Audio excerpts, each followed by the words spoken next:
Competitive body building এ আপনার সারা বছর কতটুকু কষ্ট করেছেন, কত স্যাক্রিফাইস করেছেন, এটা আসলে নির্ধারণ করা হয় হচ্ছে স্টেজের যতক্ষণ থাকবেন। ধরেন 45 মিনিট হোক, 1 ঘন্টা হোক, যে টাইমটা থাকবেন এটাতেই আসলে আপনার রেজাল্টটা নির্ভর করবে। আপনি সারা বছরের কোনো কিছু কাউন্ট হবে না।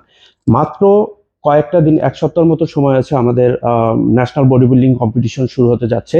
যেহেতু আমি মেন্স ফিজিক অনেক দিন ধরে খেলছি, যারা নতুন আছে তাদের জন্য আমার কাছে মনে হচ্ছিল যে তাদের জন্য যদি একটা মানে পোজিং টিউটোরিয়াল বানাই, সেটা তাদের জন্য উপকারে আসবে।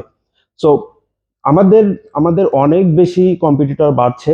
তাদের মধ্যে যে সমস্যাটা হচ্ছে সেটা হচ্ছে যে পোজিং এর ক্ষেত্রে তাদের ভালো বডি আছে, সবকিছু আছে, যখন স্টেজে যায় তারা ভয় পায়, নার্ভাস হয়ে যায় এবং পোজিং এ এদিক সেদিক করে ফেলে, যার ফলে তারা খুব একটা ভালো রেজাল্ট করতে পারে না। সো আমি সংক্ষিপ্তভাবে যেভাবে বোঝানো যায়, নর্মাল যে বেসিক যে পোজিং এর যে রুলস গুলা, এগুলো আমি বোঝানোর চেষ্টা করব। মেন্স ফিজিকে টোটাল 4টা কোয়ার্টার টার্ন আছে।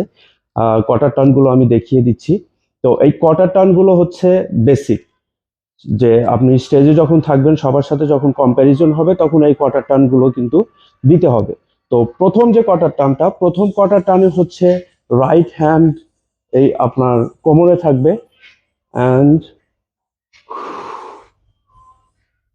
দিস ইজ ফার্স্ট পোজ, প্রথম পোজ। যেটা পোজিং করার সময় আপনি চেষ্টা করবেন আপনার কোরটা টাইট রাখতে। আপনি ফ্রন্ট পোজ যখন দিবেন, যে আপনার স্ট্রং সাইডটা দেখাবেন এবং কোরটা অলওয়েজ টাইট রাখতে হবে।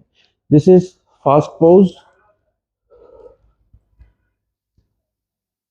অ্যান্ড এখান থেকে আমাদের ট্রানজিশনটা হবে হচ্ছে quarter turn to the right.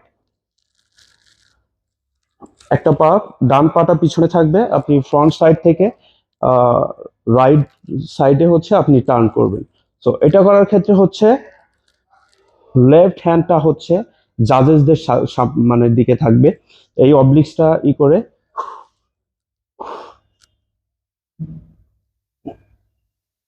এটা গেল পোজ নাম্বার 2।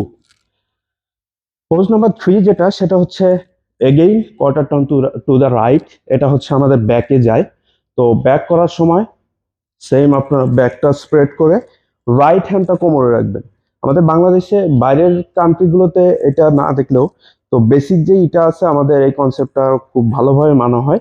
তো এই রাইট হ্যান্ডটা থাকবে, আপনারা পারলে কাফটা একটু ফ্লেক্স করে ভালোভাবে দেখিয়ে দিবেন।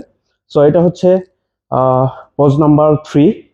এখন ব্যাক এখান থেকে পোজ নাম্বার 3 থেকে quarter turn to the right again হবে।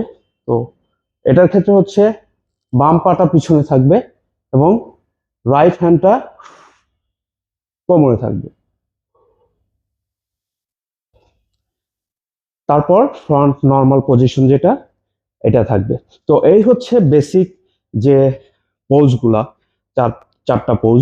তো এটা হচ্ছে বেসিক পোজ। এটার মধ্যে সবারই এটা দিতে হবে। এটা পারফেক্টলি করার সাথে সাথে আপনি যখন ট্রানজিশন গুলো স্মুথ হবে, আপনার কনফিডেন্স লেভেল অনেক বেশি থাকবে, একটু স্মাইল থাকবে। তো এই জিনিসটা কিন্তু সবার থেকে আপনাকে আলাদা করে তুলবে, সবার থেকে সেরা ভাবে তুলবে। অনেকের অনেক ভালো বডি আছে কিন্তু তারা শো করতে পারে না, নার্ভাস হয়ে যায়, তো সেই কারণে কিন্তু রেজাল্ট করতে পারে না।